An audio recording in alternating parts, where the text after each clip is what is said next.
Welcome to Rewitched, a charmed 1998 rewatch podcast. Join us on our journey as we recap, examine, and critique the series episode by episode from the beginning. We'll be keeping our podcast spoiler free, so we welcome fans, new and old, to join us in watching and reflecting on one of our favorite shows. Currently, we're on season 1, I'm your host, Jess Sabanko. and I'm your host, Mia Savenko. Now let's get into this week's episode. This week, we're discussing Season 1, Episode 8, The Truth is Out There and It Hurts. It originally aired on November 25th, 1998, and had 5.45 million viewers. So, this episode starts with a man who is walking to his car in this parking garage, and he sees this guy who's standing by his car, who's very creepy, and starts kind of talking to him about his work. The guy standing by his car is like, "Oh, I've heard of you, like, and your work. I'm very impressed by it," and starts like gassing him up, but in the most creepy, monotone way. And then he tells him that he's going to help find the vaccine. And the other guy is very confused and is like, "What vaccine are you talking about?" And he says, "The vaccine against this." And then all of a sudden, this third eye appears on his forehead, and he kills the guy who was trying to get to his car with this like laser that goes to his forehead. I don't know how to describe that, but it just kind of shoots out of the third eye. And well, that's how that one ends, that scene. It's pretty much Yeah, just the intro. Yeah, so the one thing I noted in that scene, because we'll see it happen throughout the episode every time this like we'll just call him the bad guy of the episode for now, I guess. So every time the Yeah. bad guy shows up, he always starts out by saying like, "Oh, are you Mr. or Mrs. like whatever their last name is, and then their first name in like the weirdest Yeah, way." and He's then like, says their first name "Are after. you Dr. Mitchell, Dr. Oliver Mitchell in this scene?" And I'm just like, Yeah. "Okay, like."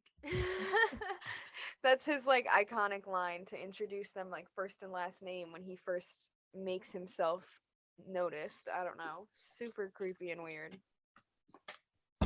But everyone's got their thing, I guess.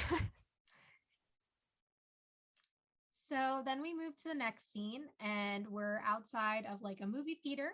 And Phoebe's standing there. She has a magic 8 ball in her hand. She's kind of shaking it and playing with it. Prue and Piper are already waiting in line as Phoebe approaches them. And Prue kind of makes a joke about how Phoebe can see the future. Why does she need a magic 8 ball? And Phoebe says that her visions don't help her. Piper wants to ask the magic 8 ball if Prue and Andy will get back together. And they look at it and they're like, "Ooh, interesting." And then Prue goes to look at what it said and they like shake it so she can't see the response that it came up with. Cool. Piper gets a call just then and says that she needs to go back to work because her boss Martin is calling her. They tell her to just stand up to him already, that he's been doing this for weeks and she's been saying she was going to stand up to him and hasn't. She leaves. Phoebe says that she'll walk with Piper to the car because it's safer for them to go together. As they're walking, Phoebe bumps into the bad guy from before, and she has a vision of a woman being killed in the same way that we saw Dr. Oliver Mitchell killed in the first scene.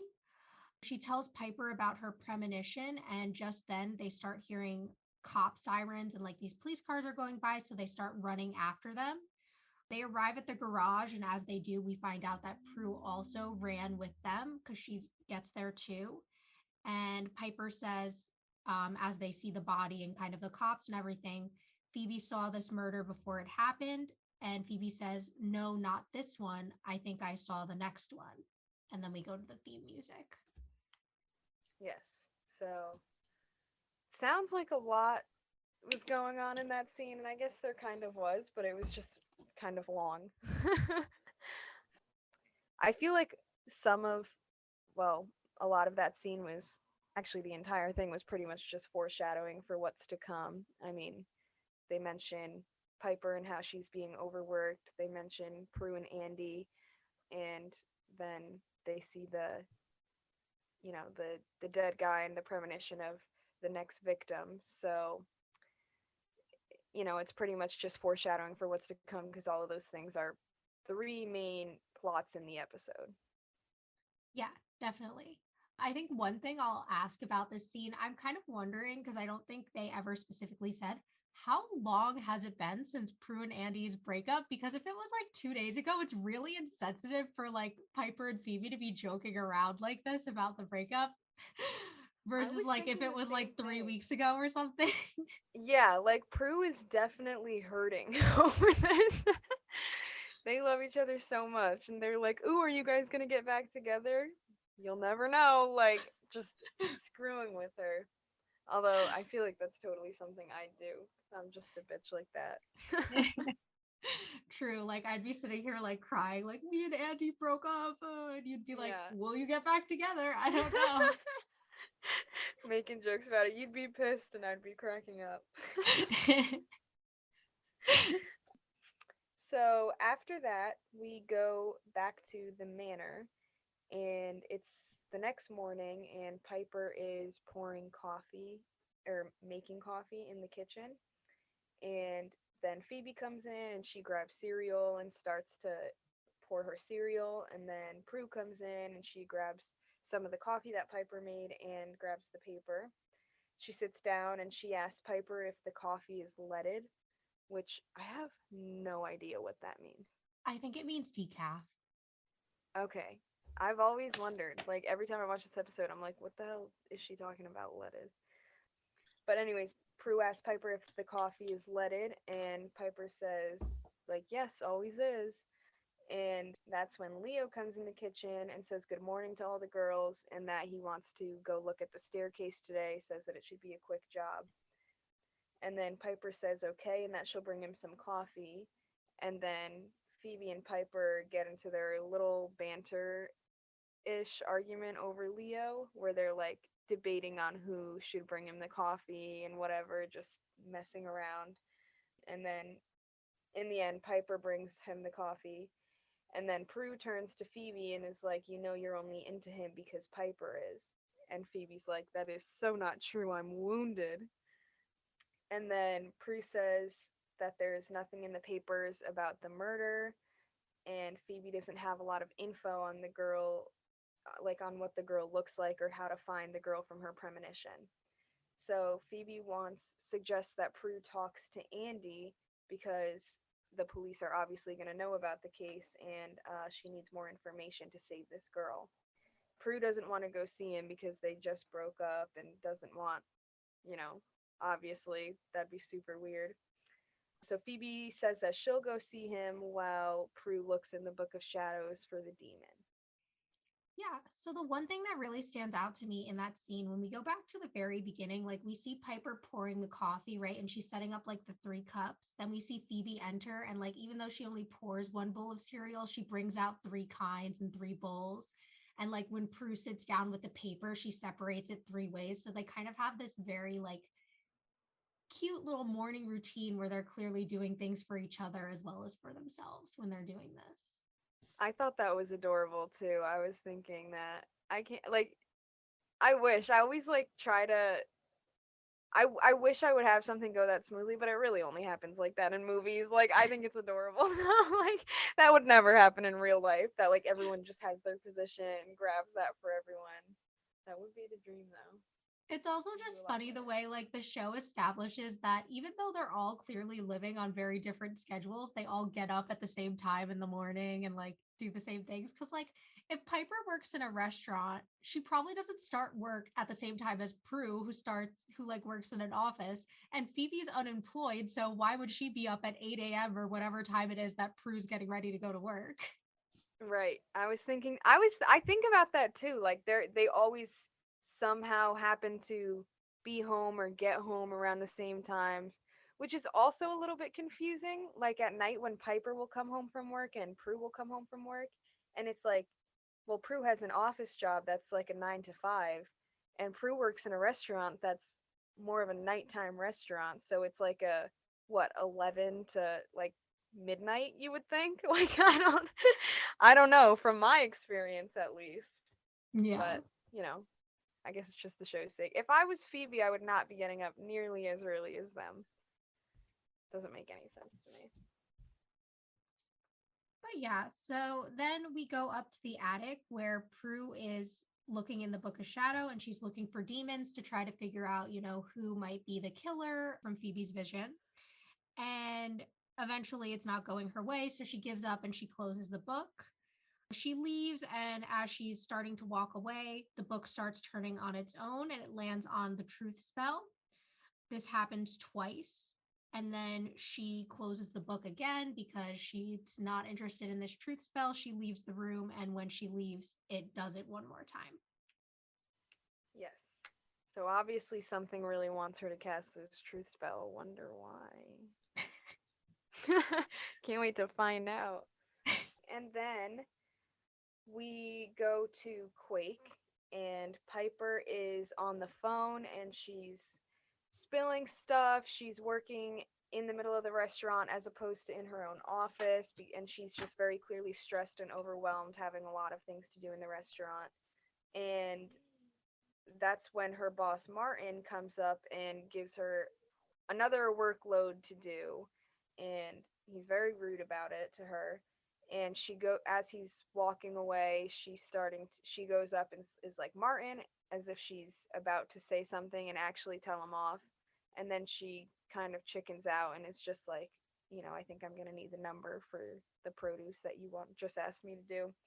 So she chickens out of telling him off, and then she just continues to overwork herself. And yeah, that's pretty much it. Yeah, I think the main, Short, short use of this scene is kind of just to establish just how bad this work environment is for Piper. Like we found out that he like took the desk away from her office. She literally has to Yeah, work like at the bar even though it's crowded, and then she's getting in trouble and told to take work home, which is just crazy. I know, nuts. Like they're not he's not giving Piper any opportunity to breathe here. Like No. Piper's fault. I could never just not say something if I was in a position like that. Piper's a little bit of a pathetic mess in this episode. Damn, way to be harsh. Sorry, Piper, but get it together, sweetie. You're too good for this shit. I totally agree with her being too good for it. I just think about it and I'm like, I don't even know what I would do if I were put in this type of situation. Cause like I I feel feel like like I'm the you'd type of kind of be the person. same. I feel like you wouldn't say anything, or like you'd Yeah, kind of that's keep it to probably yourself. true. I'd probably just like go home and be so mad, but then like just go there and like do it anyway. Yeah, you'd just like go to the bathroom and then cry, like, and do your work on the toilet or something. Me, I would definitely say something. I would I think I'd just walk out. Like knowing me, I'd just be like, forget it. Not worth it. Cuz that's how I look at things. I'm like, do I is this worth it to me? Is this actually something I care about and enjoy? No? Okay. Then I'm not putting myself through this. Yeah. And I like seeing like over the span of the episode kind of the way Piper does finally like reach that point by the end of kind of standing Hmm. up for herself. So I'm excited to talk about that when it comes to. Me too. Me too. So then in the next scene, we go to Buckland's, and Prue is at her desk, and on the corner of her desk, there's a picture of her and Andy. Phoebe enters and she asks to borrow Prue's laptop so she can research the burns on the victims' foreheads.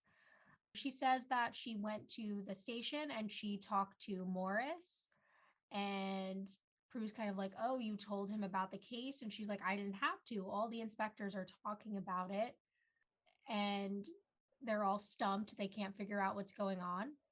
Prue asks if she saw Andy, and Phoebe says that she did see him in the parking lot. She says he had that look. She might recognize it from the mirror, so saying kind of that they both look sad and clearly miss each other. She tells her to just tell him the truth. If that's the only thing keeping them apart, she doesn't get why Prue won't just tell him their secret.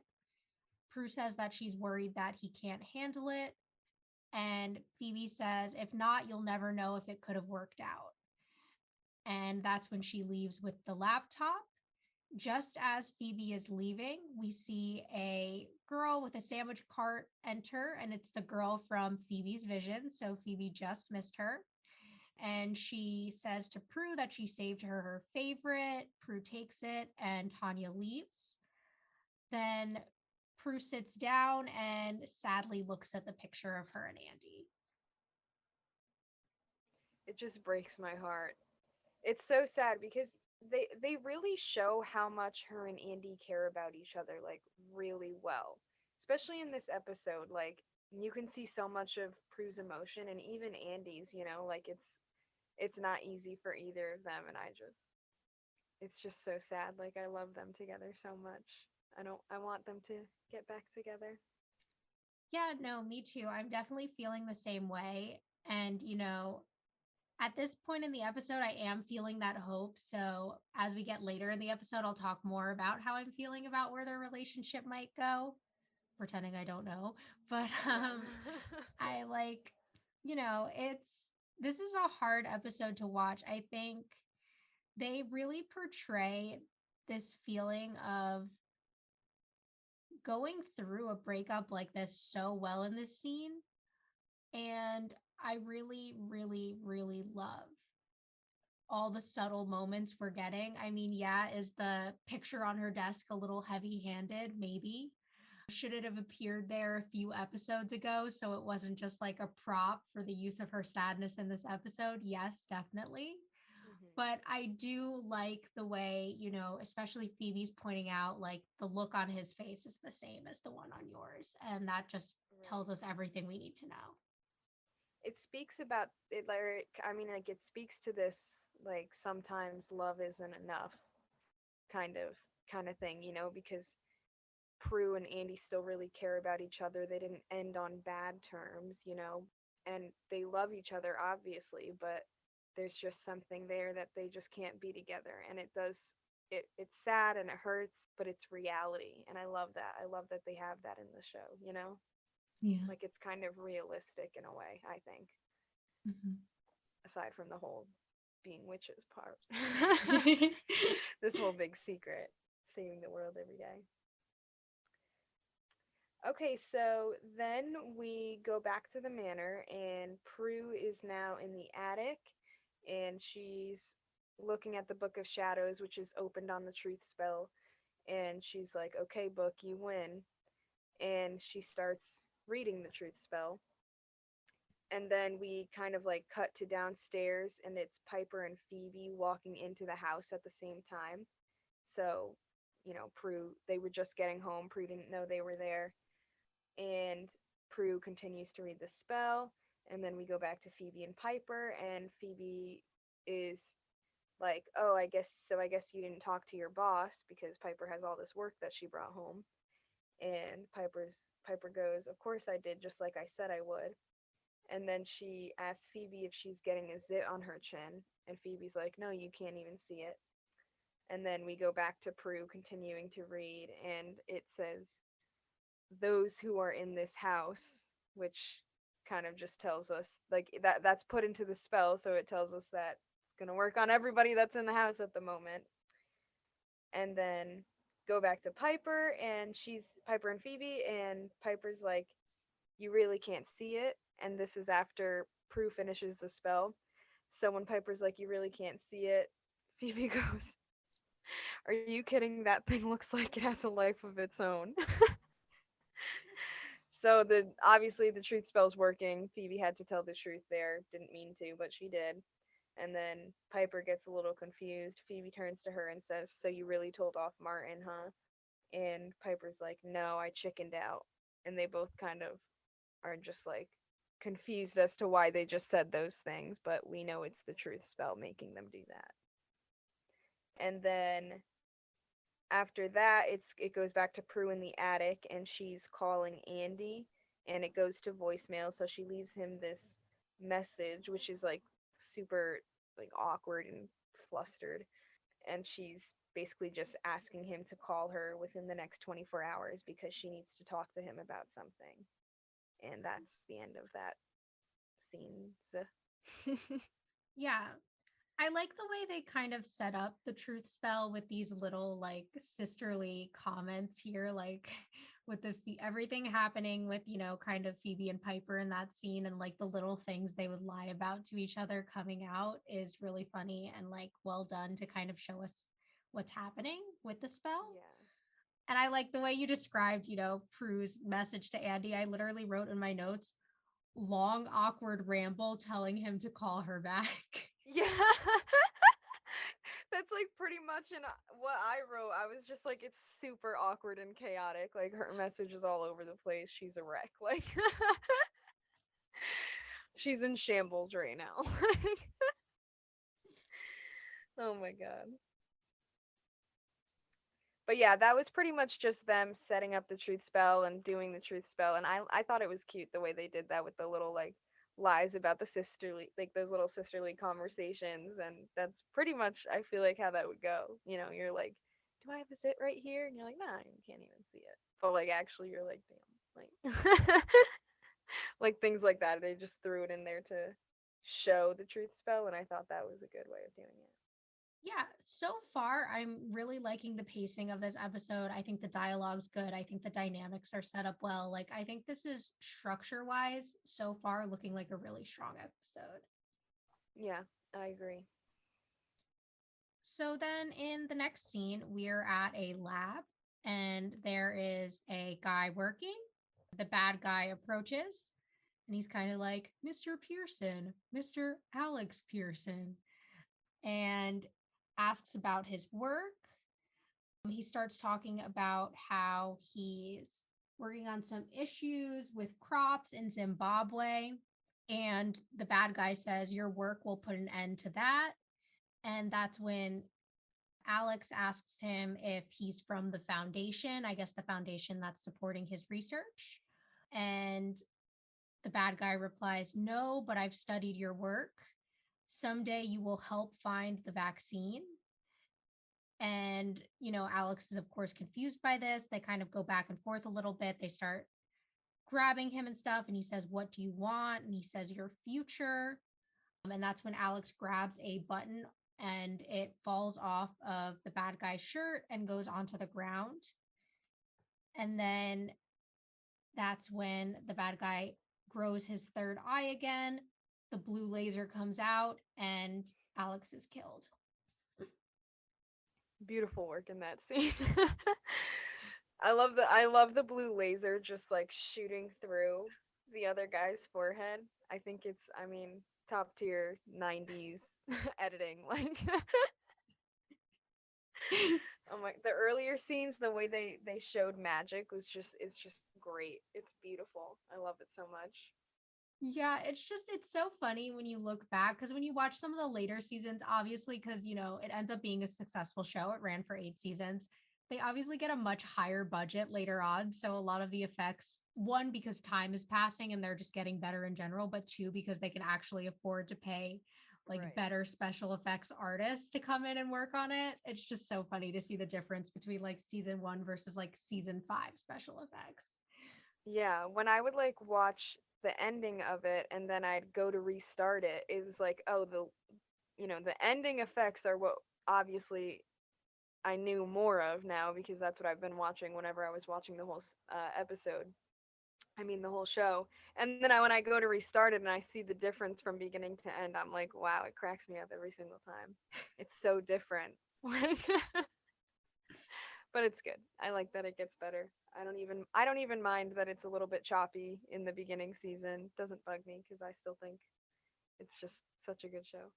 You know what? It's just camp. You know what I mean? You just throw those bad special effects in there and it's camp. I love it. But yeah, in this scene, he's just killing the next victim, and then we don't get too much information, but we do get that button that falls off of his shirt, which does become useful later in the episode. Mhm. And after this, we cut to the manor, and it's the next morning after she casts the truth spell. And they're back to doing their routine. Piper's making the coffee. Prue comes in and takes some coffee and goes to read the paper. And she's like, asks Piper, "Is this leaded?" And Truth Spell comes out. And she says, "No, it never has been leaded." And she says she's never made it that way because she thinks it's just ridiculous to have to make two completely different pots of coffee. And then Phoebe walks in and says that she was up all night on the internet looking for information on this girl and can't find anything.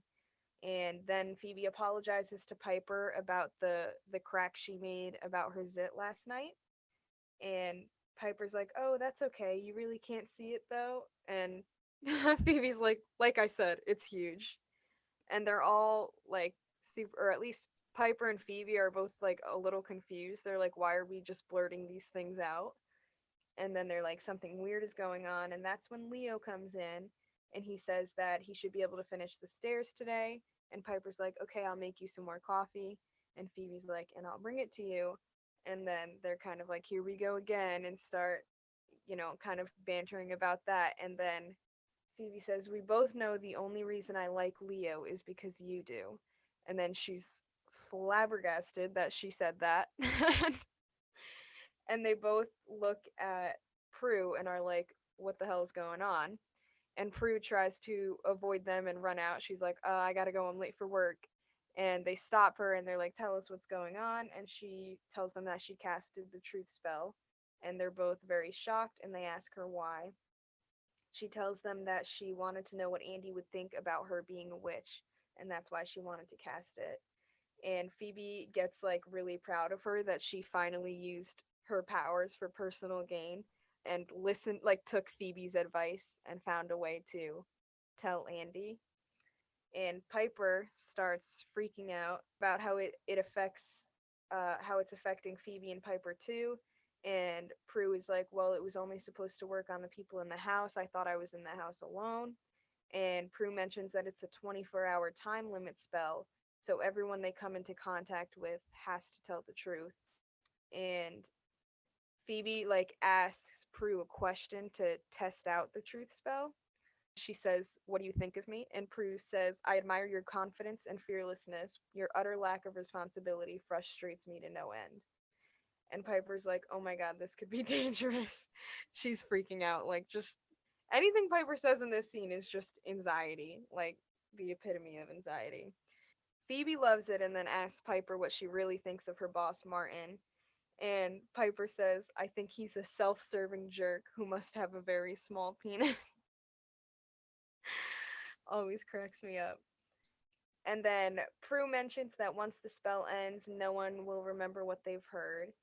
And Piper wants them to just kind of stay inside and avoid it until the spell is up. But Phoebe then realizes that anyone she comes into contact, like she realizes that she can ask a question to anyone and they have to tell the truth, even though if someone asks them a question, they also have to tell the truth back. And it was like she had a realization, like she was going to use that for something, I assume, to find information on the girl. So she walks out of the house to go do that. Piper is bugging out and doesn't even doesn't want anything to do with this. And then when Phoebe walks out the door, she turns to Prue and is like, "Don't even think of asking what I think of you right now." And that's the end of that scene. Yeah. So most of the scene, I really like the dynamic. I love when Prue is like, at first when they're Phoebe's like, "I can't believe you did this," and Prue's like, "Look who's talking, little Miss Spell of the Week," before Phoebe is like, "No, no, no, I'm proud of you." Yeah, the complete wrong way. And then the other thing, I mean, I'll just mention it. Like, I know it's kind of a funny line when they're talking about like Piper's boss and they're like, "Oh, he's a self-serving jerk who must have a very small penis," but it's like we shouldn't body shame men, you know what I mean? Like, we wouldn't be cool if someone said something like that about a woman, so like we shouldn't be cool with it that way either. Like, there are You're right, other you're things right. you could That's say fair. about him to imply that he sucks without having to be like, "Oh, like he must have a small penis." I mean, it's just the truth spell, you know? She couldn't control it any better than we can, you know? Her thoughts. But yeah, no, you're right. There's definitely other ways they could have directed that. But it was a funny line, I will say. Yeah. So basically there it's just them figuring out that the truth spell worked and kind of how it works and, what they're able to do with it, and then that's it. That's all I got out of that one. Yeah. Same. So then we move to the police station where Phoebe has gone to talk to Andy because she wants to ask questions about the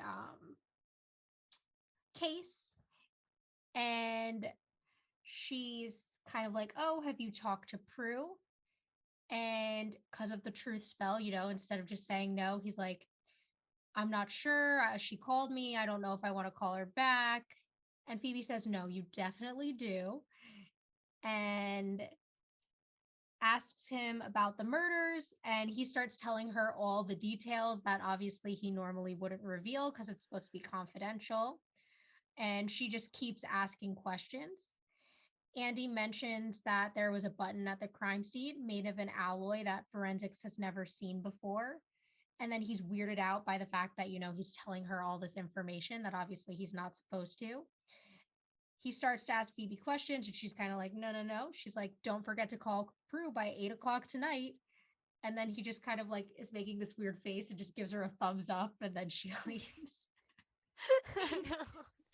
I wish there was a way to like describe Andy's face in that scene. He was so like shocked and confused at himself for responding to all of the things Phoebe was and the way he covered had his mouth covered at the end because he just like didn't want to keep speaking. It was just hilarious to me. I loved it. But even there in that scene when she first comes in and he's like, "No, I wasn't sure if I wanted to call her back or not." He looked so hurt, He just looked so sad. Breaks my heart. Yeah, definitely. And it's funny because, I've never really examined him so closely before this rewatch. I've always just kind of liked Andy and I was like, oh, Andy's cool, whatever. But watching these scenes and really analyzing them, like T.W. King, who plays Andy, is a really, really strong actor. Like a Oh lot of the yeah. ways he portrays these scenes that he's in, like I don't know how he captures this character so perfectly. And I just genuinely just want to compliment the shit out of him for that. No, me too. Honestly, the same exact thing with me. I always liked Andy's character in the show, but I never really like dug that deep into him. And now that we're watching it again this time, I see how well he portrays his character and portrays the emotion. And even when he's like kind of like pretty serious and I, I don't know, like tries to like even the way I feel like I noticed later in this scene, he tries to I guess, we'll get to it when we get to it, but he'll try to act like he doesn't care as much as he actually does. And he portrays that really well, like that you're able to see that he's trying to act like he doesn't care, but deep down he really does. And I feel like that's a hard thing to do to act out, but he does it really well. And I noticed that was like something that I noticed in this episode, but we'll get to that when it comes up later. Yeah, definitely. So after that, we cut to Prue's office, and she's in there kind of like very obviously nervous, anxious, waiting for Andy to call her back. And then she gets a phone call and picks up the phone really fast, like right away to answer. And Andy, it is Andy calling her. And he's like, Phoebe said I should give you a call. And Prue's like, well, can we meet? I don't want to talk over the phone. And he's like, well, should I be dreading this? And she's like, I don't know, but what are you doing for dinner, like an early dinner? And Andy says that he's interviewing a witness at 5 so he can go with her after that.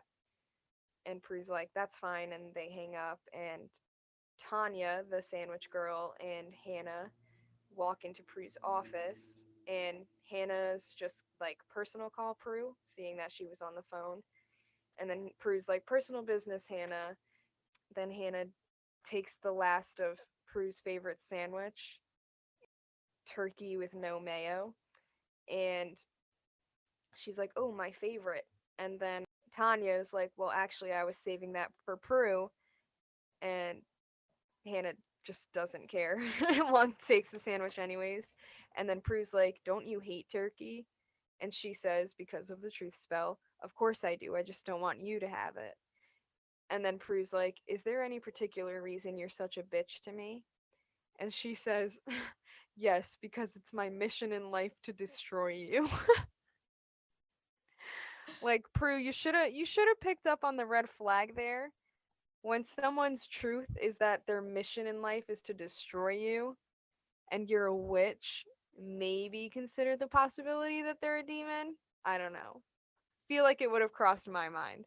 If I was them, I wouldn't trust anybody. Like, I feel like I'd sit there and think everyone might be a demon or a warlock or like another witch or might have something, I'd be like, nothing in my life can go smooth anymore. I don't know. But anyways, as Hannah says that it's her mission in life to destroy Prue, Rex walks in and kind of overhears her and then just kind of makes a crack about office rivalry between her and Prue and to just try to like diffuse the situation, I guess, and pulls Hannah out of the room. And then Hannah and Rex go into Rex's office and Rex kind of gets mad at her for saying what she said and Hannah's like, "God, she's just so Prue." And then she's like, "Forgive me." And they have another one of their really weird like sexual tension moments that they always seem to have. Make me so uncomfortable. And then Hannah lights his cigar with her mouth. Like, Okay, I'm just I gonna guess say it's that so was cute. hot. Like I normally see their scenes and I'm disgusted, but I saw that and I was like, okay. Like it says in my notes, like Really? she blows his cigar hot. I definitely didn't see it that way. I don't know. I didn't like the way she was acting in the scene. Like I didn't think the acting was like top tier there. It was not. No, it definitely wasn't, but I don't know, just something about that like firepower. I don't know. I just Yeah, I liked I it. guess I can get that. I can get how that would be cute, but I don't know. They just always like make me uncomfortable. I feel like their scenes are so weird. Like I don't know. Like they just this weird sexual tension, and it's like they're turned on about like being demons, which I guess that's what they're supposed to do, but it just is like an uncomfortable thing to watch. Yeah, and I think the most uncomfortable thing about it is they never actually do anything. Like I feel like I would be less uncomfortable if they just started like going at it on the desk or something instead of just like awkwardly like doing these little subtle like let me pet your face or like let me like blow your cigar sexually. Like it's very Yeah. like And weird. that's another thing is that it never gets like told that they're boyfriend and girlfriend or anything. Like it's not like they're a couple. Like it seems like they are, but I don't think they are. And I don't know exactly their dynamic, but it's just like if that was maybe their dynamic, then it would make a little more sense to me. But I don't know, for some reason in my head, it's just like, okay, this is like super weird and uncomfortable. Yeah, and the other thing that like weirds me out about their dynamic is like in their like personas as like Rex and Hannah, the co-workers, like he's the boss and she's like the employee or whatever. And it also seems like whatever type of demons they are or whatever, he's kind of the boss and she's below him too. So it also makes their like sexual dynamic kind of like weird and uncomfortable for that reason because it's very clear that he's in charge of her, which I don't really like. Yeah, you know what? I think that is what it is. Like Hannah's like his little bitch. That's what it is. That's the thing that bothers me about their dynamic because it's not like they're boyfriend and girlfriend. It's like he's above her and she's like his like slave. You know what I mean? Like I don't know. Like he's in charge of her. She has to do whatever he says. Like I just don't. It's just weird. Like I don't like that. It's not. Yeah, no, it's a very uncomfortable dynamic. And like part of me kind of wishes, especially since this is a show that, is supposed to be so much about like these women who are in power. I wonder how I would feel about their dynamic if it was in the reverse. Like if she was kind of the one in charge and he was acting like that towards her. I wonder if it would make me feel as uncomfortable as like this gendered version of it does. Right. I wonder if the show, like, they do stuff like this on purpose, where they, to just kind of like call attention to things like that, because then at the same time it's like it's like it calls attention to those like other, you know, real world issues, but then also shows empowered women, you know, and then it's like, oh, well, here's what you can be. So I don't know, maybe it's on purpose, or maybe it's just like, it's just the 90s mindset, you know what I mean? Yeah. And I think kind of going off what you're saying, like it could be on purpose, right? Because like maybe we're meant to compare sort of Prue to Hannah in the way that not only are they office rivals or whatever, which clearly seems to be mostly coming from Hannah. It doesn't really seem like Mostly Prue has an issue one-sided. with Hannah, just the other way around. So it's kind of like maybe this woman who is trapped in this situation where she's like put to be lower by man or by a man feels uncomfortable around a woman who isn't putting herself in that same box or isn't forced to be in that same box. Right. Right. Yeah, that was kind of what I was thinking too, that maybe like it's just a subtle hint to something like that. So, could be. So then after that, we go back to the manor, and Piper is on the phone with Martin, and she says she can't work tonight. She has to do the books. And as she's talking, he keeps cutting her off. And eventually she's like, okay, I'm on my way. That's when Leo enters, and he had spilled his coffee on himself. And he's like, oh, can I use the washer? And Piper's like, yeah, of course, you know. And then she's kind of like, Leo, wait, can I ask you a question? And he's like, sure. And she like starts to say something, and then she's like, do you need another shirt? And he's like, no, I have one in the truck. And then she's like, no, that wasn't my question. And then it kind of cuts back to them, and she says, I was just wondering, do you ever think of me? And he says, yeah. And she says, in what way? As a friend sort of way? Or, and he says, you have beautiful eyes. And she says, that's a good way. And then he kind of apologizes for saying that because obviously it's the truth spell that made him say that. And then Piper's kind of like, screw it. Leo, how do you feel about women who make the first move? And he says, I don't know. I'm still waiting for it to happen. And they fucking kiss. And Oh, then it's right so beautiful. after, he's like, how do you feel about guys who make the second move? And she's like, love them. And they just start kissing again. And I'm like, my entire heart is in this now. Like, yes. Yeah. Is in this now? That's exact from the start. Like they just, like, beautiful. I love Piper and Leo. I love Piper and Leo. And the way that she was the one who made the first move and she was so nervous, and then she went, like, they're both so nervous but obviously into each other. And then they have that cute little moment of like the first and the second move, and then they both are the ones to like kiss each other, and it's obvious that they both, well, I think it's just so adorable. It's so adorable. Like tugs at my heartstrings. Yes. And I love how, like, you know, you haven't been able to hide, like, at all in the earlier episodes before this happened that you were a Piper and Leo shipper. Like, I was trying so hard to be like, maybe he'll get with Phoebe. I don't Yeah. know. Who knows? But, like, now that we're here, I'm like, yes, I'm in this. I've been in it since the beginning. And I'm so happy that this is happening right now. Lied to all you motherfuckers. Had you thinking that maybe Phoebe had a chance. No shot. I know. I can't. I'm not. It's hard, like, to like pretend that I don't know what's going on with like certain relationships that I love so much. You know what I mean? I have a hard time hiding it. But I'm glad that they're finally, you know, starting something between them. Yeah, Because I also definitely. I also definitely wanted Prue, or I mean Piper, to get him over Phoebe, because we have yet to see her Like, I mean, Leo's kind of the first guy she really showed an interest in, aside from Mark in that one episode. But she's like, Leo's reoccurred in several episodes now, and so obviously he's has a purpose here, and Piper's so smitten by him, and you don't see her like that for many people.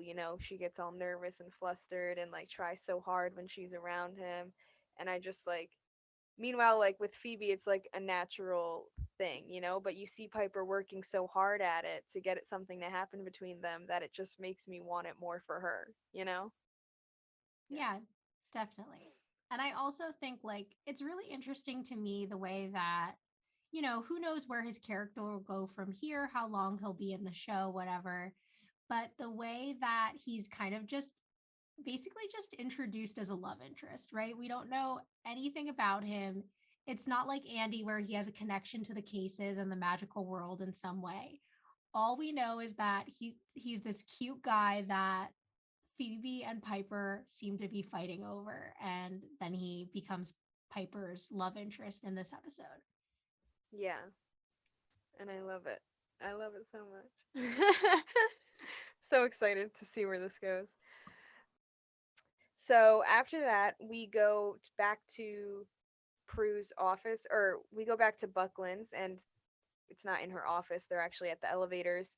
And Rex comes up and they say hi to each other. And Rex asks how Prue is doing. And she kind of is like, oh, I'm a nervous wreck because I'm about to go tell my boyfriend that I'm a witch. And like, as she's saying that, Phoebe runs up and cuts her off because obviously the truth spell made her do that. And is like, winner, winner. Like, May just does something to cover it up. And then Phoebe introduces herself to Rex, and then her and Prue go back to Prue's office, and they start talking about how Phoebe talked to Andy and got all the information on the victims, but there are no suspects, so there's still no way of finding the girl from the vision.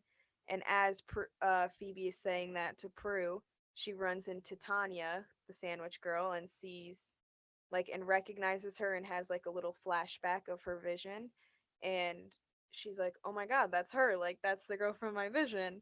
So they go and run after Tanya, but she already is in the elevator and the door's shut, so they missed her.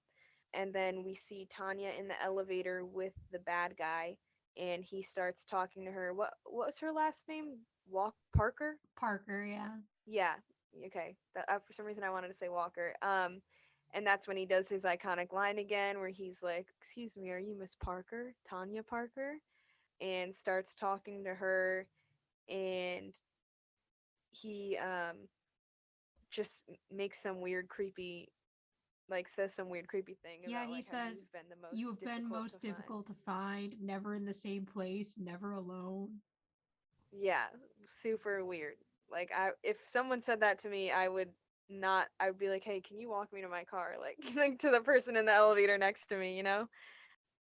And then, so after he says that, we kind of cut to Phoebe and Prue like trying to get the elevator open and it's not working. And Phoebe runs to go take the stairs while Prue goes to get security. And then we cut to the parking lot where the bad guy is like grabbing Tanya and attacking her, and Phoebe comes up and sees this and she kind of pushes him off and then hits him over the head with something, and has like just before, right when his third eye shows, so just before he gets the chance to like actually kill Tanya, but he does begin to shoot his laser at her, and Phoebe knocks him off just in time. And then Tanya runs to Phoebe's car, and once Phoebe hits him, she runs to the car too, and they speed off before he can get them. And then Prue runs out with security as the girls are pulling out of the parking lot, and so they all just kind of missed each other. But the bad guy sees Prue and just gives her this like really angry look, and that's how that one ends. Yeah, I don't understand about the scene. Like, how do Prue and the security just not notice that guy just standing I there and know. like suspect something or ask him any questions or anything? You would think like obviously there was a guy who was after Tanya, and they're running away from something because of how hard they were speeding out of the parking lot. There's one guy standing in the parking lot, and you guys aren't a little concerned maybe that he might be the problem here? Like, she should have. I don't know how they didn't see him either. I always wondered that, but I don't know. So then we cut to the manor, and Tanya is sitting on the couch with Phoebe. Tanya's on the phone talking to her husband. Phoebe asks her if she has any kids or pets while she's kind of like dabbing her forehead where she has the little burn mark. Phoebe needs to explain to her that she's in danger. And obviously, she can't keep secrets about why they had to protect her because of the truth spell. So she tells her that the thing that came after her was a demon. And Tanya's kind of like, I'm out of here. Like, what the fuck? And then Phoebe tells her that she has visions and that she saw that Tanya is the next victim of this killer. She says, there are no coincidences. I was supposed to see you, to find you, and now I'm supposed to save you. And that's basically the end of that scene. Yeah, I didn't have too much to say about that scene either, except that it it kind of like made Tanya look so like innocent and adorable in that scene. You know what I mean? Like she's very like really me? Like what are you talking about? You know what I mean? Like she just I thought she was adorable there. Yeah, I think they really paint Tanya in a lot of this episode in like a childlike way, which I'm not 100% sure how I feel about it. Why? I don't know. It just like something about the way they make her this like very like innocent, like passive type of character throughout. I don't know. Maybe when we talk about more scenes, but just as far as this scene goes, like I think she's cute too, but I just wonder why they chose to make her that way and kind of what their Right. thought process was. Fair enough. Yeah, I didn't think about it. I don't know. I just thought it was cute. So after that, we cut to Quake, and Piper is on the phone with Phoebe and talking to her about Tanya, but Piper's very distracted and stressing over work, and she's just like, "Okay, you know what? I'll see you as soon as I can." And that's when Martin walks into the kitchen, and Piper goes up to him, and she starts to speak, but he cuts her off, and he says he says that he has to leave and something like that. And she's like, "Well, I have a family situation." And he's like, "Oh, so you'd like to go home and, take care of that business?" And she's like, "Yes, smart, and thank you for understanding." And he's like, "Well, don't thank me because the answer is no."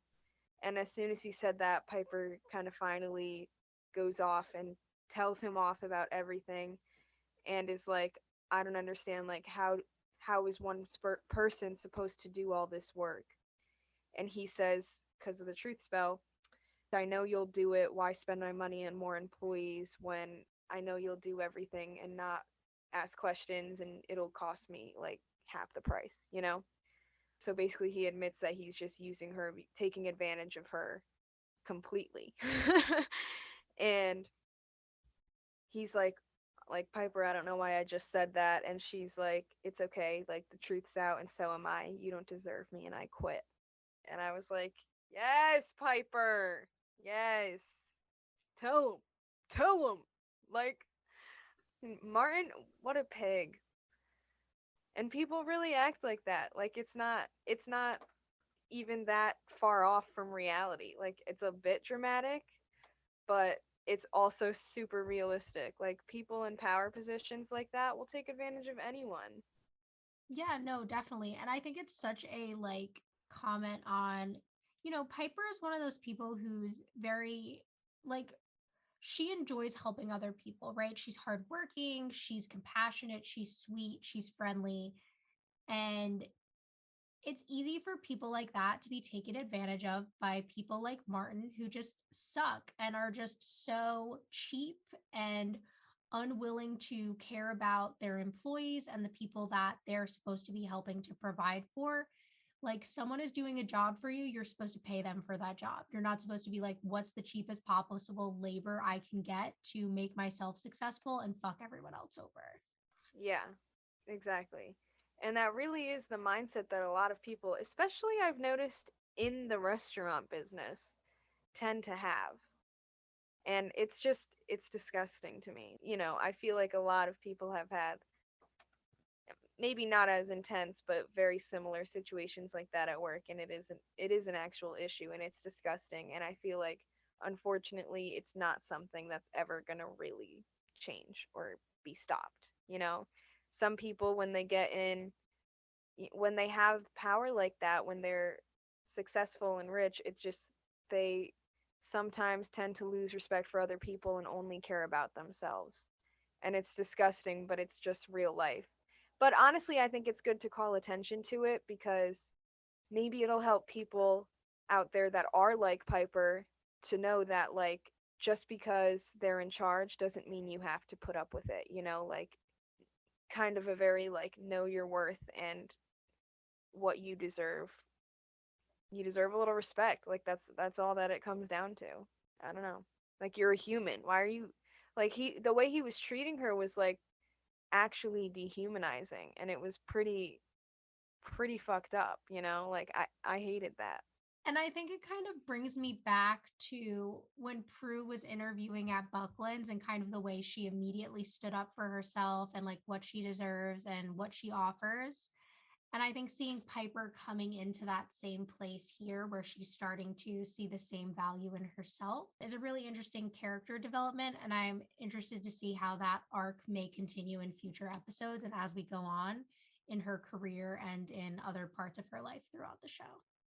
Yeah, this feels like the biggest milestone yet in her character, the biggest, like, the beginning of a change in this woman that we saw before, who's very, and even still see now, who's very, like, nervous and anxious and passive, like, kind of just wants everyone to be happy, even if it makes her unhappy, kind of thing. Like, she's a very sweet person, but she tends to let people walk all over her, and I'm hoping that this beginning of her starting to stand up for herself may continue in the future, and that we see that character development even more.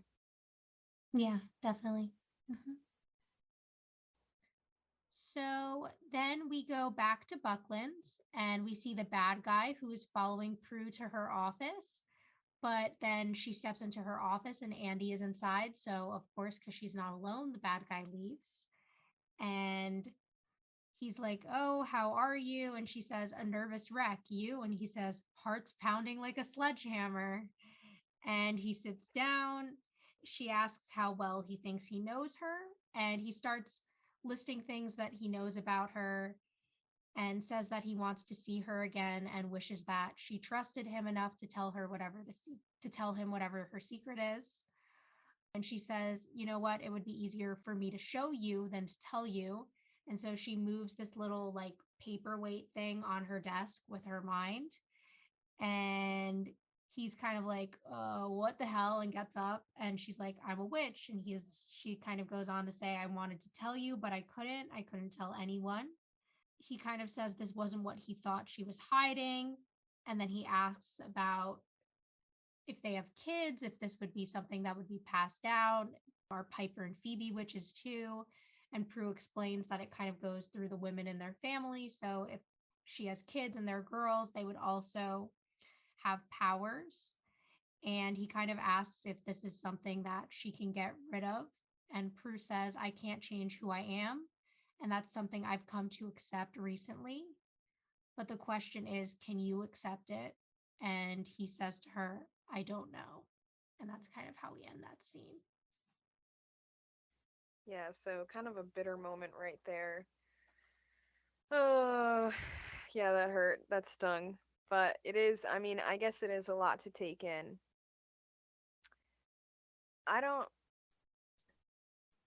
I don't know that how I feel like the way I would have reacted to something like that, totally different. Like, I would be hyped up. I would be shocked. I'd be like, no way, like, tell me more. How does this work? Can you show me some magic? Like, give me a butt lift. Like, you know what I mean? Like, I'd be all over the place asking for shit. Like, but I guess he cares more about their future and their love life and what whatever, Andy. It hurts Yeah, though. It's sad. I kind of asked it in previous episodes too, but I really want to know, what did Andy think the secret was? Because Mm. obviously this isn't what he was expecting. And I think from the questions he asked, it's very clear that when he thought of a future with Prue, he thought of something very serious, right? He was thinking of them being married and having kids and being a family. And this kind of throws off his whole image of what their life was going to become. Now, of course, because of the short natured time of this spell, as we'll see later in the episode, it's hard to know whether or not this is something that he would have needed time to think about, because I think that when your entire image of someone is kind of just completely changed in a moment, the way his is here, I understand the reaction of not knowing whether or not you're ready to accept this. Because at the end of the day, when he does see that serious future with her, her being a witch isn't something that just affects her anymore, right? This is, if he wants to have a family with her, this is going to affect him too, because whatever happens down the line, right? I don't think he knows the extent of it, but it's obvious that being a witch is dangerous.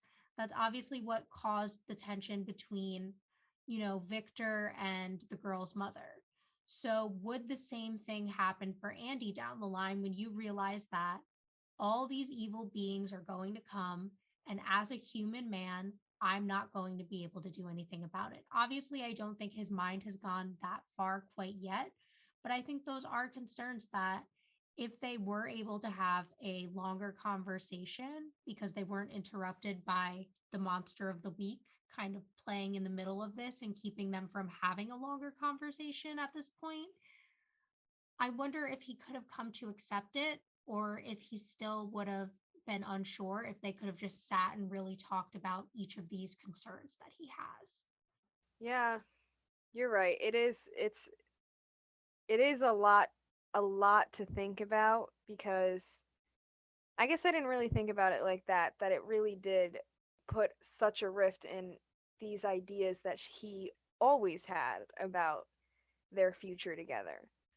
It does change everything, and it is a big thing because she did tell him all about how this is the reason that they end up at all these crime scenes and why this and that has happened to them. And so it is very clear how dangerous being a witch is. And that's got to be a big concern too, to know that, he wouldn't have the power to protect the woman he loves and, his children in moments where those evil beings would come around, like I'm sure that's terrifying to him. And I guess we don't really know if he's thought about that yet, like if that was one of the first things that came to his mind, but we kind of get hinted at it when he mentions, like when he brings up children and asks if they'd get the powers too. So, yeah, no, I agree. I think you're right. And it does suck. It is unfortunate that, not only are they being interrupted by this monster of the week character, but they also have a very short time span. I mean, this is a really big moment and a big thing to think about, and I feel like 24 hours isn't really enough time. Like, you need to be able to sleep on something like this and really think about it and talk about it before kind of making an actual decision, like it can't just happen right off the bat, which we'll kind of run into an issue with that later on in the episode too. Yeah, And because when we're thinking about it, they don't even have the full 24 hours, right? Because they were meeting at 5, the spell is over at 8. So that's a 3-hour time span to think about it. And it makes mhm. me wonder, had he answered that call, had he had the full 24 hours to think about it, what would have happened then? What conversation would they have been able to have the night before this monster really came up and they had to immediately react to the situation? Right. Right. Yeah, things could have played out much different. And I I mean, I kind of have more to add on to that, but we'd have to wait until we see further along in the episode what happens. So I'll just bring it up then. So after that, we go back to the manor, and Piper, Phoebe, and Tanya are in the living room. And Tanya's looking in the Book of Shadows, trying to see if she recognizes anything in there as the demon that attacked her. And the girls are trying to sit there and connect the dots between all the victims and kind of what they have in common. And Tanya doesn't really understand how she relates to any of them because she's just a sandwich girl, while the other victims have been like a lab technician, a scientist, like a doctor, all of those, bigger roles. And then Tanya's like, I don't understand. Like, I'm just a sandwich girl. Do you really think he's after me? And Phoebe touches her and she gets this vision. And in the premonition, it's Tanya rocking a baby, obviously her own child. And she still looks about the same age, so we see that that's pretty like near time, like it's in the short future. And then Phoebe just is kind of like shocked and is like, Piper, like I need to talk to you in the kitchen. And so her and Piper go in the kitchen and she tells Piper that she's pregnant and that she doesn't know yet. And they kind of decide that they don't think they should tell her because it's a lot, and that's a lot going on right now. And also, I mean, it's not really their place to tell her, I guess. And then Phoebe kind of suggests that maybe the demon wants her baby. And Piper's like, well, how would he know that she's pregnant? And Phoebe's like, well, I don't know. Maybe he sees the future too, or maybe he's from it. And then because she remembers about the button that Andy had told her about that was made out of a different material that no one's ever seen before. And she's like, well, there's a button that isn't supposed to exist, a demon that the Book of Shadows says doesn't exist, and a baby that nobody knows exists. Like, do you have a better explanation? And so they kind of start talking about how they'll find this demon now, and Phoebe says that he saw her at Buckland's when she was with Prue. And so that's when they kind of realize, like, oh my god, the demon saw her with Prue. Obviously, he's going to go after her, so she's in danger. So, That's all you one need thing to I love in a lot of these episodes is the way it always seems to be Phoebe that's putting the pieces together about the connections about these demons. And it just shows us how clever Phoebe really is. I think it's not a trait that people call her out for often, but she's always so quick to make those connections. Like, either he sees the future or he's from it. And she's so quickly able to piece together this evidence that he is from the future. And I just love seeing the way her mind works like that. Yeah, it's true. I feel like, I mean, Prue's like the strong one. Piper, she's very like, just kind of, she's more like a follow the leader, like Prue and Phoebe usually take the lead, and Piper just kind of follows along and does whatever she's supposed to do to help whatever they ask her to. And Phoebe always seems to be the one that connects the dots, does the most research in moments like these. She's always like really really in it, in tune with like magic and being a witch and like her own mind. It is really clever. Like, these are things that I probably wouldn't piece together, or at least it would take me some time, and she's really quick with it and right on point every single time. And it's I love her. She's so amazing. She's really smart. And I like that they show that she actually, even though she's this unemployed college dropout or whatever, like she's still this really smart person and a really good person and has really good character. And it's kind of like hopeful, like, okay, even though I'm not completely, set straight in my life right now, you can still have this confidence and still have this motivation to continue on and look forward to that in the future, to find, like, to not give up. Yeah, definitely. I think Phoebe's one of the best role models in the show, honestly, for like young women watching it for the first time. 100%. I totally Not agree. that, not to say, like Piper or Prue aren't good role models, they are as well, but I think that Phoebe's kind of like the unexpected one. And as we see her growing from episode 1 just to episode 8, how many just incredible things we notice about her character that we might not have seen in episode 1. I really love the way they develop her in these few episodes into this, smart, brave, amazing young woman. Yeah. It really is the role model. Like, that's the kind of person that you want to be.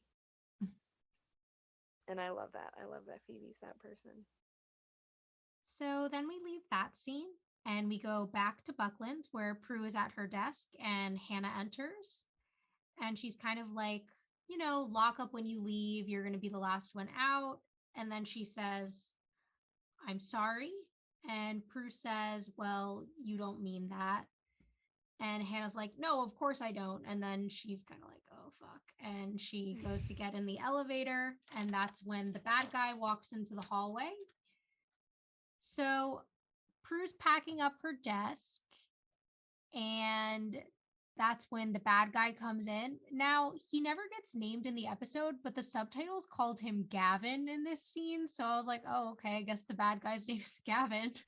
Yeah, I don't know. So he does his iconic line and he's like, are you Miss Hallowell? Prue Hallowell? And he says he's looking for someone. And Prue's kind of like, well, I find objects, not people. And he says, well, I think you know this woman I'm looking for. You were with her before. And it becomes clear that he's asking about Phoebe. Prue's kind of like, well, what do you want with her? And he's like, she's hiding the woman I was sent back to kill. Then he starts to seem physically pained to be telling Prue his plan because she asks more questions. And eventually he's like, I want what's inside her, which is just the grossest thing you could possibly say. And she keeps asking questions about, why he's killing these people and stuff. And he says they're all pieces of the puzzle, pieces of the vaccine. And he starts moving towards her to attack her. And that's when she uses her power to throw her desk at him and runs out of the room. Yeah, so I don't even know really what to say about this scene. It's pretty much just Prue being in danger, like Phoebe put together already, and the demon going after her. Gavin. Yeah. And honestly, this show loves nothing more than having the villains explain a plot to us that the other characters have already figured out. And we don't need to hear the plan reiterated by the person doing the plan. Like, we already got what was happening. They did that really bad with Jeremy too, I remember, but I mean, I don't, at least in this one they gave it a little more of an excuse. Like, they tend to like have that happen as if like to make it kind of confirmation that what the girls are thinking is happening is actually what's happening. And I feel like a lot of shows do stuff like that, and it is very like, okay, like, we get it. Like, trust your audience. We're not stupid. Yeah, We can please figure that out. have a little faith in us that we can put two and two together. Yeah. But at least it wasn't as bad as it was with the episode with Jeremy, where they just had him go on a whole ramble for no reason at all. Or Like, at like least now they have Wong that and Dead Man excuse. Dating.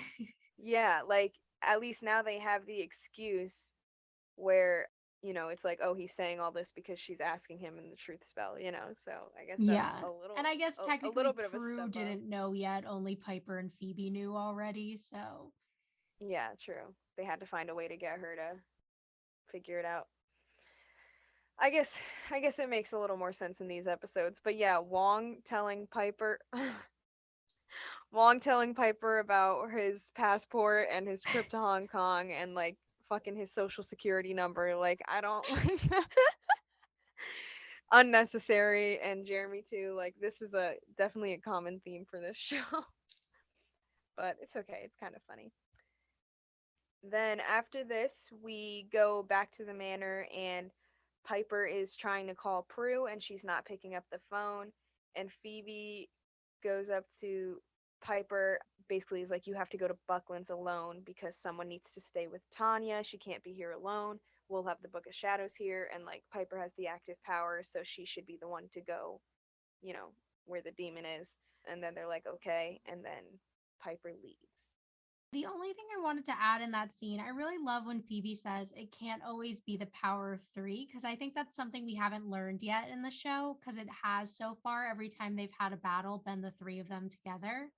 So I like that this is the first time we're kind of diverting from that pattern and we're going to see just two of them fighting the monster of the week together. Yeah, also in that moment, Piper seemed kind of nervous about the idea of being the one to have to like take charge, take action. She was like, "But we need you. Like I can't do this without you." And I think as much as this episode has been about Andy and Prue, we also see a lot of subtle character development from Piper. Like even there when she's saying that, it shows like that lack of confidence that she has in herself, but she still can do it and, at the end of the day, pull through, Yeah, you no, know? definitely. Until you said that, I didn't even recognize this as such a big moment of kind of like self reliance and self growth for Piper. So I really like that you added that. Yeah, like I noticed that, like that's why I love that moment too, where Phoebe's kind of like, because it's very obvious too that everybody sees that she can do it except for her, because in that moment Phoebe's like, Piper, like you got to step up here, and like talking to her like, you have to understand that like this is something you can handle. Mhm. And it's like everyone has this faith in you and you just don't see that in yourself, and I'm hoping that like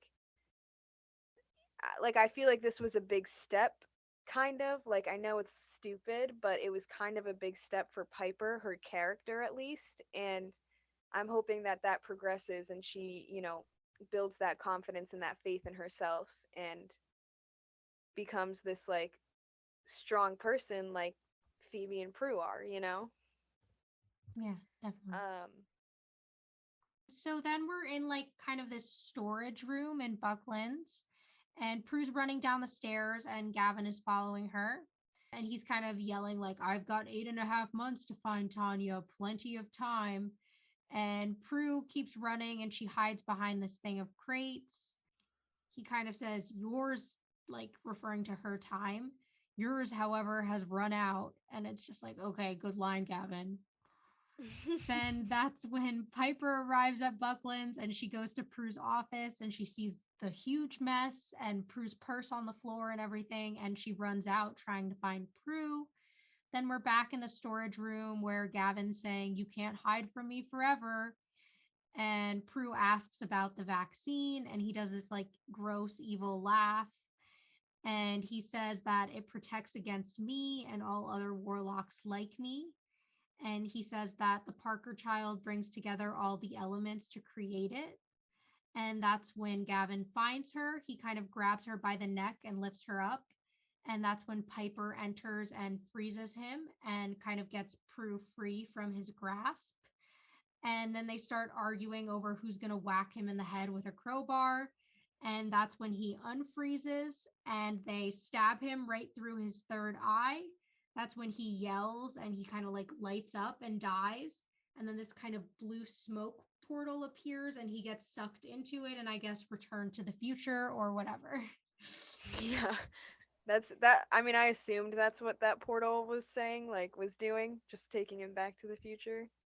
I mean, it's kind of cool though. That effect I thought looked kind of cool. Yeah, it was one of the better ones in this episode. Yeah, definitely, as opposed to some we've had in the past. But yeah, I just want to point out, like, I think it was so funny, like the way they just had to add in that little like argument between Prue and Piper where they're like, no, you hit him, you hit him, like I'm no, not me, you hit him. I thought that was just like a perfect little like like you guys didn't have to add that in, but it just kind of like added so much to the scene, like it just made it so much better. I don't know why. Yeah, and I think it's nice to have this kind of like comedic moment in this scene before we get to the next scene. Yeah, the next scene is a little too intense for my liking. So after that, they killed the demon, and we cut to Andy's apartment, and he's kind of like walking into his apartment, which I'm a little confused about because didn't she pull up one time and he had a house? Yeah, like at first I thought his apartment was a two-family house, but apparently now it's inside an apartment building. So, you Yeah, know, maybe he continuity. moved. You know how people move all the time. We do. So I don't think normal people move multiple times in the same calendar year. I think that's just an us thing, but you never know. I feel like it's been like for both of us, it's just been like that our whole lives. Like we've always been moving around all over the place. But anyways, yeah, so now they're outside of Andy's apartment and Prue is just waiting outside of his door. And as he's walking up, she says she needs to know how he feels about what she told him before.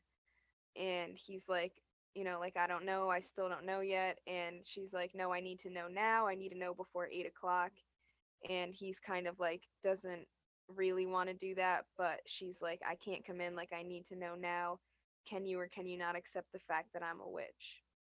And he says, if I have to answer right now, I don't think so, Prue. Like, it's just not a future I envision having. And then you just see pure pain from Prue, like absolute heartbreak in her face. And ugh, it hurts. And then the clock strikes 8 o'clock, and Andy instantly forgets everything that just happened. And he's like, wait, what were we talking about again? And Prue is like tearing up, like tears streaming down her face. And she's like, you don't remember anything you said to me in the last 24 hours? And he's like, no, and then asks her if she wants to come inside. And she says, no, I have to go. And then they kiss, and then she leaves, and he looks hurt as well. Like it was very obvious, like even though he didn't know what the hell was going on and what happened, that it just kind of felt like a weird ending. Like something obviously just happened. And Prue turns the corner and she kind of stops and is like leaning on the wall around the corner and just is like horribly sad. Like just really, really sad. It's so heartbreaking. It is. Honestly, like I was crying during the scene and honestly, my one complaint about the scene, I wish the camera had stayed on her just a little longer before they cut out of the scene. Like I wanted one more moment with her in that sadness, and I felt it ended a little bit too soon, but overall I think this was such a strong scene. Like it was just devastating from beginning to end, and seeing this as possibly the end of Prue and Andy forever is just it's just heartbreaking. I know. And even I mean, you can see too like kind of what I was going to mention before and what we had talked about a little bit, how the time frame that he had to think about it really it wasn't it wasn't much for something as big as this. And I don't think it was really, I think even he was like, pretty much like, only because I have to answer right now, I'm going to say no, like that's what I'm leaning towards in the moment. And it just kind of sucks because it's like, well, he had to answer so fast. He had to come to this decision. She was forcing it out of him that like, we still don't really know if that's actually like if it could have played out different. And that's another reason that makes this so sad is that we don't even know. But I feel like, we're able to realize that the audience that, it was a short time frame. He didn't this may not have been like it could have gone down differently. But Prue, I feel like kind of denies that in her head and like because I think she had such like she was so worried that he wasn't going to be able to accept it, that as soon as he said that, even though he was like, just cuz I have to answer right now, that like she took it as like, no, you're never going to change your mind, like she was like, I knew it, like I knew it, I was never going to, like it couldn't work out for me. I knew being a witch I couldn't do this and be happy, because she had kind of like hinted at things like that in previous episodes, and it just sucks to think that all of that is running through her mind. Yeah, and it also makes me wonder because, the point of this spell is kind of, can she trust Andy with the secret, right? And I feel like what he's saying here is he doesn't know if he can be with her if she's a witch. He's Right. not saying you can't trust me with your secret. He's not saying I'm going to go report you to the FBI and the witch hunters, right? He's saying I don't know if this can be my life, which I think is fair. And I think that maybe had she decided to tell him for real, right? I think he is someone she could have trusted with the secret. And even if that ultimately didn't mean they got back together because he couldn't handle it, I don't think he would have betrayed her trust in any way, knowing even if they didn't end up together afterward. No, definitely not. And I think honestly Prue was less concerned about that. Like I feel like that was more of just an excuse that she was saying. Like she didn't, like I think she obviously knew Andy wouldn't ever do that to her, like he wouldn't, like he loves her too much to go and be like, "Oh, I'm going to report you," and like this and that. It was, I think, more for her, she was just dying to know if he could like accept that about her, if like, because that was the one like the main issue in their relationship was this secret. That's what was holding them back and keeping them apart and causing so many problems. And so for her to like always be wondering and then finally get the answer, and it's just that, it's just disappointment. Like it's hard, like it's hard to watch. Yeah. I just like, I don't know. It's so hard to talk about this scene because I'm just like so destroyed by it. Like, I don't even know what to say beyond that and what we've already said. Yeah. I don't either, honestly. It's like it's hard to even describe, because we're not, you guys listening obviously can't see us, but it's so intense, and they play it really well. Like the emotion, the pain, Prue's like sadness and heartbreak that you can just instantly see, like immediately tears streaming down her face, and you can see how hard she's trying to keep it together, and it's just not working. Like it's it hurts. It's literally making me like want to cry right I know. Honestly, kudos to both of them in this scene because like their chemistry shines through even in these moments where they're breaking each other's heart. You just see every bit of emotion that they clearly still have for each other and that it's not going anywhere. now. Right. Yeah. But yeah, I guess let's move on to the final scene of the episode. I So guess. then then we're at Quake and Piper and Phoebe are at a table and they're like it's 8:20, the spell is over, the world is a safe place. That's when Martin approaches and obviously doesn't remember that Piper had quit, only they remember. She goes to Martin and she tells him what they need, like as in more employees and everything, and that if he doesn't agree to it, that she'll quit. And he says, "What took you so long? All you had to do was ask." And then she says, "See you tomorrow. It's my night off," and kind of like leaves. And as she's heading out of the kitchen, she almost hits Leo with the door. And Leo says, "I wanted to see you. I have this really strange feeling I did something I should apologize for. Did I?" And she says no, and that she'll buy him a drink. And they kind of go off together. And that's when Prue comes to Phoebe, who's sitting at the table. And Phoebe kind of asks her what happened.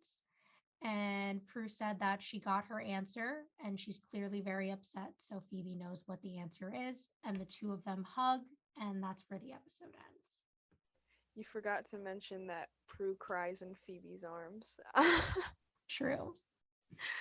Ugh, it's so sad. It's just so heartbreaking. What a like horrible way for the episode to end. It really does leave me like, because of the things we've talked about where it's like, well, that wasn't enough time, so it's we don't know how accurate that response was.